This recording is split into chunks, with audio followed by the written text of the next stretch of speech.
here. So, samahan niyo ako sa maiksing panalangin. Yes, O Lord God, Panginoon, salamat sa gabi na to. Salamat, Lord, at tinipon mo na naman kami sa lugar na ito, O Lord God, upang makinig sa iyong salita, O Lord God, and at the same time, O Lord God, to feel your presence, O Lord God. Salamat, Lord, sa mga sandaling tulad nito na kung saan ay pinaparanas mo sa amin, O Lord God, ang magpahinga, O God, sa iyong feeling, O Lord God, that we would find rest, O Lord God, sa kabila ng mga sitwasyon, O Lord God, sa stress, sa kabila, Panginoon, mga issues, problema, O Lord God, maging sa mga balakid, mga testings, trials, O Lord God, during the intercessory prayer, O God, we feel, Panginoon, your presence na, kumbaga, O Lord God, kami ipinaghiheli mo, O Lord, sa iyong balikat, O Lord God, kami pinapasan mo sa bigat ng aming mga dinadala. At sa ngayon, O Lord God, kami po'y nananalangin, kami po'y samahan mo sa kung man, Panginoon, ang iyong ilalabas, O Lord God, na salita, O Lord God, nawa, Panginoon, ito ay aming matanggap, Panginoon, na may kababaang loob, at nawa, Panginoon, ay kami, Panginoon, ay madagdagan ang pananampalataya sa pamamagitan ng mga salita ng ito, mga scriptures na ito, O Lord God. Panginoon, samahan mo kami, let your Holy Spirit be with us, Panginoon, and let, Panginoon, your strength, Panginoon, be our strength as well, O Lord. Amen. Panginoon, muli, maraming salamat sa pangalan ni Jesus. Amen. Amen. So, yun nga. Talaga napakaganda ng sinabi ng Dea. Sabi nga niya, before they call, I will. And while they are still speaking, I will hear. So, diba, napakapalad ng isang mananalangin kung ganyan ang ipagkakaloob. Ganyan yung magbibigay sa iyo ng kasagutan. Amen. Na hindi mo pa man lang nabibigkas, hindi ka pa man lang nag-uumpisa, ay talagang handa na ang sagot. So talagang napakabuti ng ating Panginoon. At sabi nga dito, in prayer, we are not convincing a reluctant God. Minsan kasi akala ng pananalangin is para we are begging God, we talaga tayo nagmamakaawa na ipagkaloob sa atin. Dahil sa konting dasal pa, mukhang bibigay na si Lord. Magaganon konting dasal pa, di ba? Pero ang ating Diyos, sabi nga sa verse na yan, talagang hindi ka pa man nagsasalita, hindi ka pa bumubukas ang iyong labi, talagang ready na yung answer. So napakalaki ng pagbabago ng isipan natin patungkol sa prayer kung ito'y agad nalaman natin. Di ba? Kasi napakaraming mga bagay dapat ang mas na ipanalangin natin at malaking pagbabago on the way we pray kung ito yung ating nalaman na talagang ang Diyos ay sumasagot. Our God is kasi minsan akala natin, especially kung napakatagal na natin ipinapanalangin, Lord, ba't ba ang layo-layo mo? Lord, ba't ba nakatalikod ka? Hindi mo ako pinakinggan? Bakit ba? Lord, sabi mo nga, hindi naman mapuro lang yung pagdinig, pero bakit parang hindi mo naririnig ang dinadalangin? So, ganyan. Pero kung ito yung nalaman agad natin, iba yung attitude natin sa pananalangin, iba yung ating way of prayer. At praying, sabi nga, we are reaching out a God who is more than willing. Lagi siyang more than willing, more than ready to give the answers, to ibigay sa atin yung ating mga hinihiling. We are trying to hold on to the willingness of God. Amen. Our God is always willing. He is never been reluctant in any situations. Lagi siyang willing, especially para sa mga anak niya. Hindi siya nagpapapili, importante. Oo, hindi siya nagpapapili, di ba? Hindi. Nagpapahipot. O konti pa na, konting load pa, konti pa. So God is ever present, di ba? Di ba sabi nga, omnipresent ang ating Panginoon. He is ever listening. Lagi siya nakikinig. He is ever listening and ever responding proactively to our prayer. Amen. So ang ating Diyos ay hindi reactive. Nasakalang, sa ako lang ito ipapa ko, depende sa kanya. Depende. So hindi, talagang siya proactive. Even bago pa man tayo nga nilikha, talagang nakaset na ang kanyang mga gagawin para sa buhay natin. So ang kailangan lang natin is i-verbalize, i-equal natin yung ating faith. Amen. So otherwise, talaga diba, iba ang ating magiging pananaw sa ating Diyos. Kasi kapag ibang pananaw natin tungkol sa ating Diyos, iba rin ang pananaw natin sa panalangin. At iba rin ang magiging resulta ng ating pananalangin. Amen. Kaya talagang napakaganda ng verse na to. At sabi ko nga, but late na natin nalaman So God is omnipresent God. He is everywhere at all times and every moment and every situations. Ay talagang He is always on the top. Alam niya lagi ang lahat ng sitwasyon and He knows the way out. Kung tayo may mayroong mga suliranin, may mga problema, may mga kagipitan, mga sitwasyon, He is with us in our joys and sorrows. Amen. So, ang ating Diyos ay walang favoritism or hindi choosy na, ay dito lang ako kasi very joyful ngayon. Ay malungkot sila. So, or magdadala lang sila ng lungkot sa akin. Dito na lang ako sa mga. So, hindi gano'n. So, very fair ang ating Diyos. Amen. Kaya, sabi nga, omnipresent, lagi siyang nandun. So, even in our triumphs and our trials, He is not a God who is far off, but a God who is near, a God who is intimately involved Amen. sa bawat sitwasyon natin sa buhay. In any area, every areas of our life, lagi siyang involved. At gusto niya mag-involve. Minsan lang talaga, tayo nagpipigil kay Lord eh. Lord, akin na lang to. Diyan ka lang muna. Stay put ka dyan. Kasi meron akong issue dito ngayon. Kumbaga, tayo na pumipigil sa Diyos na maging involved sa atin. Pero ang gusto ng ating Panginoon, maging involved siya sa atin eh. Amen. In every areas, in every steps of the way, sa bawat hakbang natin, gusto niya kasama tayo. So, kumbaga, alam mo yung magulang na gusto niya lahat ng first ay documented at lahat ng first ay kasama, di ba? Unang salita, unang gupit ng buhok, unang kain, unang so every ang ating Diyos hindi lang yung una. Lahat. All throughout. Gusto niya tayong kasama. Ayaw niya tayong mawawalay. So before they call, sabi nga sa ating binasa, before they call, I will answer. While they are still speaking, I will hear. So this is a promise. This is a promise of God. Kaya talagang dapat lagi natin isipin tuwing tayong mananalangin or even hindi pa tayo nananalangin. Habang nararanasan pa natin yung sitwasyon, dapat ikuha agad natin sa isip natin, sa buhay natin, sa puso natin, yung promise na yun ng Panginoon. Kasi kung alam natin niya kaagad, nandun pa lang tayo sa unang baitang ng sitwasyon, malaki ng diferensya. Alam mo yun, kasi alam mo na agad in the end, you will be victorious doon sa sitwasyon na yun. Kumpara doon sa, hindi mo alam, ako ba'y sasamahan ni Lord sa laban na to? Ako ba'y, si Lord ba'y nandyan? Kasi hindi, ibang sitwasyon nung alam mo, na alam ni God, at alam mong sasagot ang Panginoon, kaysa doon sa sitwasyon na pinag-aalanganin, walang kasiguraduhan. Kaya dapat talaga, ikuha natin yan, maging memory verse, maging life verse, ng ating Panginoon ay laging tumutugon. So this is a promise of God's proactive response to our prayers. He does not wait for us to finish our prayers or even before He starts working on the answers. Even before, nag-i-start na yung kanyang kasagutan. He does not even wait for us to start praying. He is already at work even before we open our lips in prayer. Kaya napakabuti talaga ng ating Panginoon. At sabi ko nga na sa pagkaalam natin yan, ng verse na yan, or ng gaano ka-proactive ang ating Diyos sa pananalangin, there are 3 things na dapat ay merong mamamodify natin o mapabago natin ang ating pananaw. So, ang unang-una nga dyan ay it will change on how we pray. Mapabago natin kung paano tayo manalangin. Dati, ang pananalangin natin ay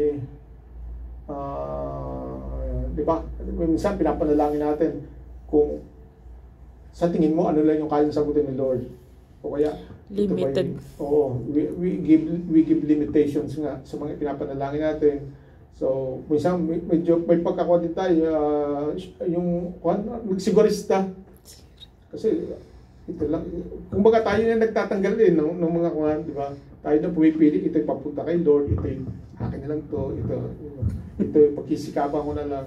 Pero dapat, sabi nga, gusto ng Panginoon involvement sa lahat ng parte natin. These understandings of God's proactive response to our prayer should shape the way we approach prayer. Prayer is not a ritual, di ba? Hindi siya ritual, dating tuwi na lang Sabado, tuwi na lang Lunes, ito yung ritual ko na, ganyan, di ba? Tuwing bago kumain, o tuwing bago lumabas ng bahay, ritual na sa atin minsan. At minsan nga, mechanical prayer na ang ating, kung ano yung dalangin mo kahapon, yun na rin ngayon. Yung ganun. Sabi, kung nga doon sa isang kaopisina kong Muslim, sabi ko, araw-araw kayo nananalangin 5 times. Lagi bang yung pinapanalangin mo? Sabi, dapat kung manalangin ka, same yesterday. Kasi di ba, memorized prayer yung kanila. Sabi ko, tapos naisip ko ngayon, ba't minsan parang gano'n na rin ang pananalangin ko, same yesterday. Kasi hindi naman yung pinapanalangin ko. So, dapat talaga, hindi natin i-treat as a ritual or, di ba, or obligations. Kinakailangan kong pumunta kasi, di ba, obligasyon. Pero dapat hindi gano'n. It is not something that we do out of habit. It's a conversation with your Father. Amen. So more than anything else, ang pananalangin dapat ang tingin natin, it's a conversation. It's, kumbaga, meron tayong mentoring time, meron tayong D-time, di ba sabi disciple time, D-time sa kanila, di ba?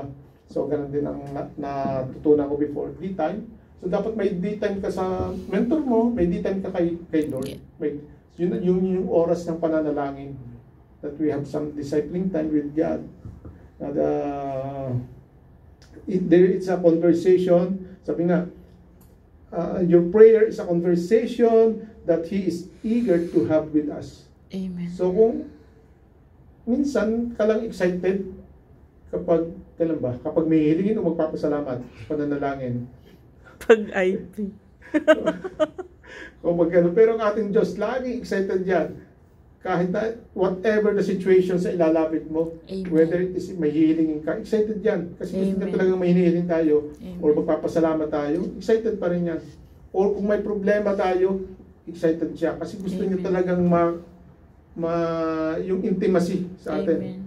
So paano magulang, gusto talagang lahat ng activity or stages ng kanyang anak ay alam. Amen. Di ba? Sobrang kulit ng nanay kapag First month. Kapag malaki o puberty, tapos gusto talaga malaman ang lahat ng stage. So ganun din ang ating Panginoon. Mas excited siya kaysa sa atin. So when we understand that God is already at work, even start praying, so ang isa sa mababago sa atin is how we pray. Amen. So nung una, paano ba tayo manalangin? Kapag may needs, di ba? Or yung mga panalangin natin na mga memorized, or talagang minsan kasi pinaghahandaan pa rin yung pananalangin. Naku, naka-assign ako doon, paghahanda ako doon. Baka mamaya yun na rin yung minemorya mo. So dapat mas i-treat natin siya as we are conversing with God. Amen. Hindi yung minemorya o ano. So sabi nga dito sa Matthew 6:5, ito binigay na guideline sa ating Panginoon, when you pray, do not be like hypocrites, for they love to pray standing in the synagogues and the street corners to be seen by others. Truly I tell you, they have received their reward in full. So yun nga, minsan kasi pag nananalangin, mas aware tayo doon sa mga nakapalibot sa atin, sa mga nakikinig, sa mga kasama natin. Aware tayo sa grammar, aware tayo sa, conscious tayo sa yung pagkakabanggit mo, baka pintasan, or baka, di ba? So mga ganun. Una, hindi sila yung ating kuhan. Meron kayong time, yung marites time nyo later, yun na yun. Pero during prayer, it is God, you and God ang kuhan, ang nag-uusap. Kaya dapat, kahit ano ba sabihin nila diba? Kung sila, erase natin sila sa ating kapaligiran. It's between you and God. So truly, I tell you, they have received their reward in full. So kapag ganun tayo ka-conscious, huwag tayong umasa na sasagutin kasi tinanggap mo na yung reward. Yung papuri ng mga ayong gandang manalangin. Tsaka mahirap din kapag pinupuri ka ng ang galing mong prayer mo ngayon, ang galing mong manalangin ngayon. Kasi kapag pumasok yun sa mo, tinanggap mo na yung reward mo, yun niya, yung praises ng mga kasama, sa halip na praise ng ating Panginoon. So when you pray, go into your room, close the door, and pray to your Father who is unseen. Then your Father who sees it, what is done in secret, will reward you. Amen. So yan talaga yung tamang pananalangin. If you are praying, yung mga prayers mo, Pero meron tayong mga corporate prayers, meron tayong mga intercessory prayers which we are doing in corporately. Kaya meron tayong katulad dito, IP and OP, ganyan. Pero other than that, kung hindi rin naman yun ang dahilan, kung di gusto mo lang, di ba? So manalangin ka na lang mag-isa. And when you pray, do not keep on babbling like pagans, for they think they will be heard because of their many words. Do not be like them, for your Father knows what you need before you ask Him. So yun ang dapat natin. Huwag hindi pagandahan ang mas mahahabang panalangin. Amen. O di ba? Yung napaka mga words na mga high-polluting words, di ba? Flowery words. Sugar-coated. As if you are talking with God, okay na yun. O, yun ang mas gusto niya. Amen. Natural na nakikipag-usap sa Panginoon. Amen. So, hindi ito makukuha sa sigaw, hindi ito makukuha sa